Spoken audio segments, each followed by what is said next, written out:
بسم الله الرحمن الرحيم. مساء الخير. راح اسوي قذايف لان هاي احد طلبوا منا، هسه راح نسويها بس مع طحين. كوب ماي بارد حيل. بسم الله. هذا كوب واحد.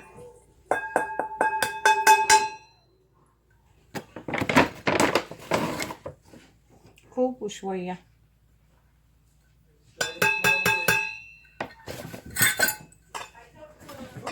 الماي حيل باردة.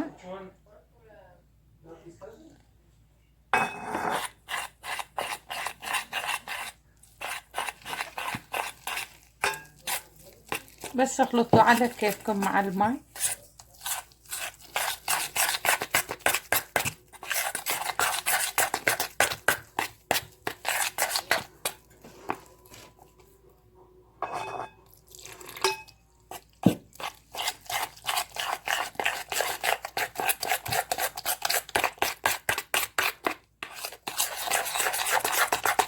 طبعا الطحين هاي العجينة مالتها كلش بسيطة، بس بيضة وحدة وملح وطحين.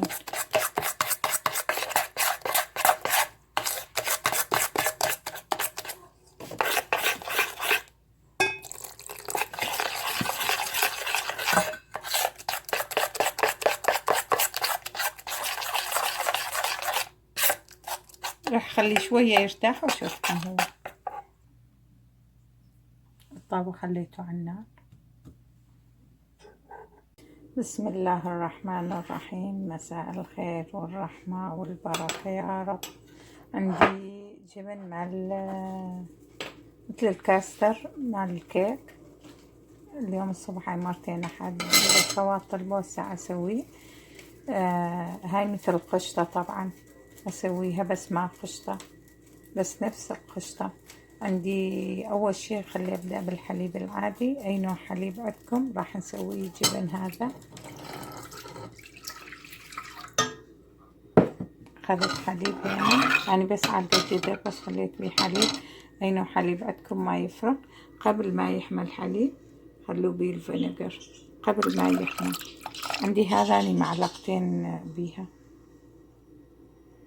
معلقتين مع الأكل لا كتير.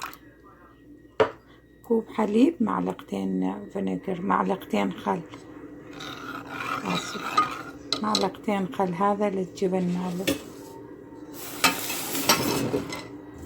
وعندي اسمه ماله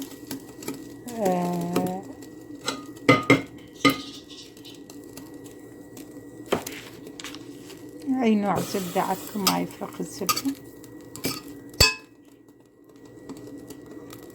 هذا الزنود السيف. أي حلويات اللي تريدوها تقدرون تستعملوها.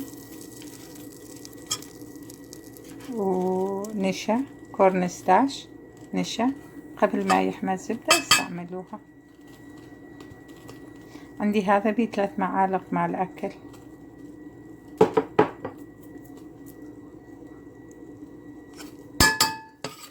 هاي قشطة للكيك للأشياء اللي تريدوها.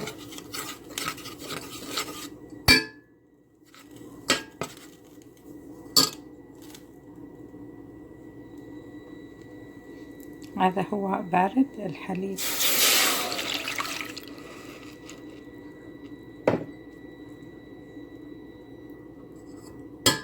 شوفوا هذا صار بسرعة بدقيقة واحدة صار. شوفوا الحليب هو بارد والخل هو بارد، بس أنا خليته على رقم 6 كلش كفاية. شوفوا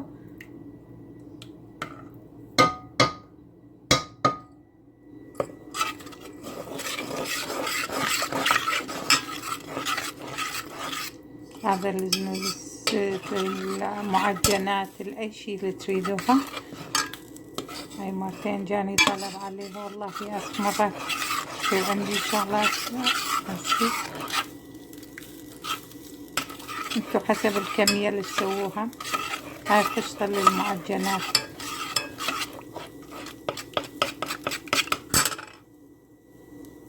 شوفوا هذا صار. شوفوا ما طول دقيقتين وصار بسرعة، يعني بسرعة، بس يكون الخل بارد والحليب بارد.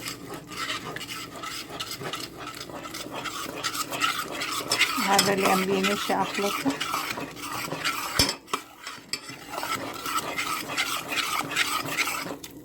ما أريد يخلص بنشا وبشوية زبدة. هذا يكفي. راح أطفي الاثنين. طفيت اثنينهم. هذا مال الجبن.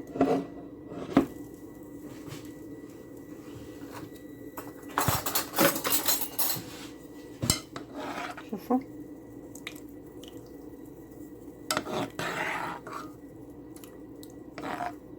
كوب حليب ايش طلع منه. طلع كمية زينة بس يكون اثنينهم باردين.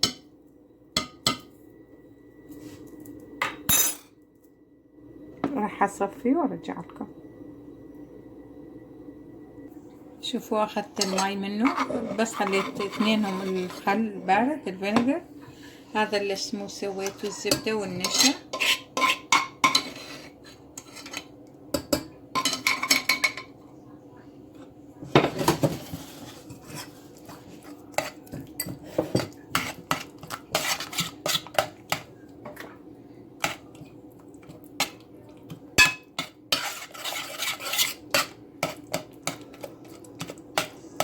هاي مثل نفس مال المحلات.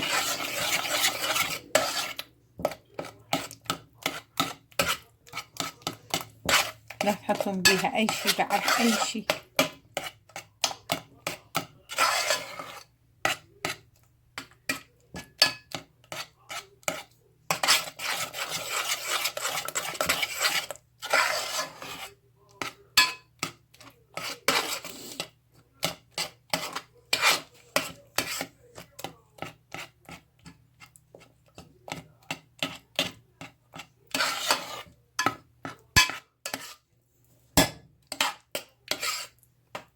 شوفوا شلون تكون صار لزق.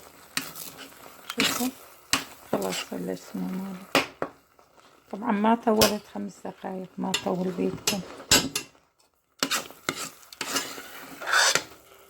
راح اخليه بشي حتى يبرد زين ما اسوي العجينة. راح افرغ هذا. راح افرغه واشوفكم.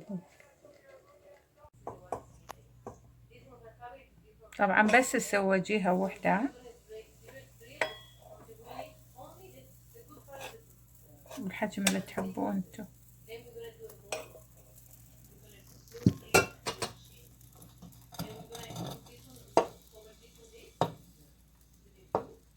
هذا كلش كفاية الحجم ماله.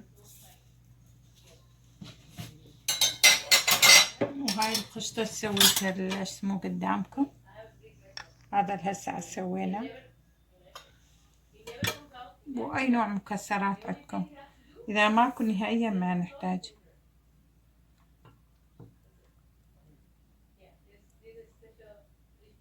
لما هذا البقع تشوفوا كله يخلص تعرفوا صار. اذا معكم هذا الطحين حيل بسيط بس شوية ملح وبيضة وحدة واسمه.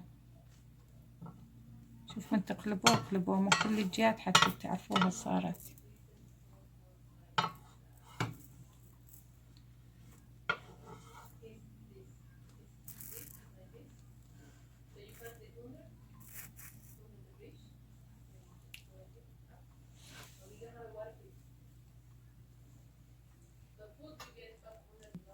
لازم ما تصير الجهتين بس جهة واحدة وخلوها فوق قماش احسن حتى لا يلزق.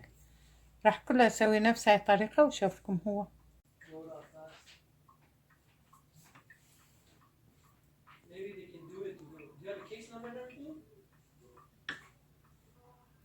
طبعا على كيفكم عليه.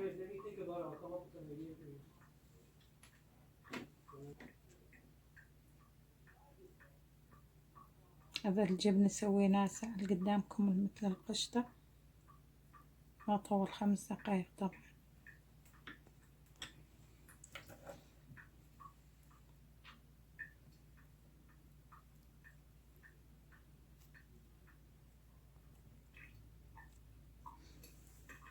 طبعا اي شيء الموجود عندكم ما الا فسة.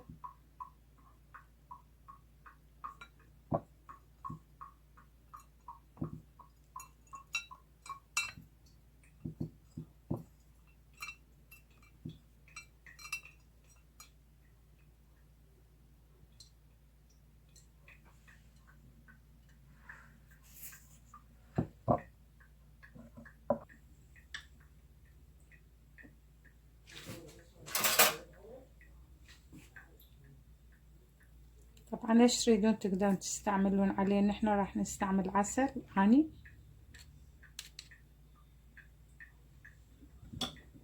راح اخلي شوية مكسرات عليها.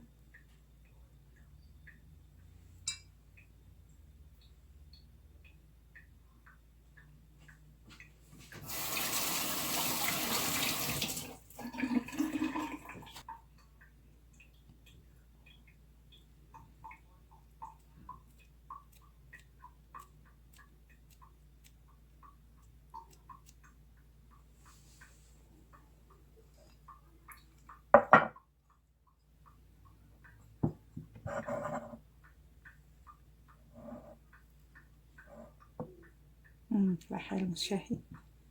طبعا المكسرات الموجودة اللي عندكم.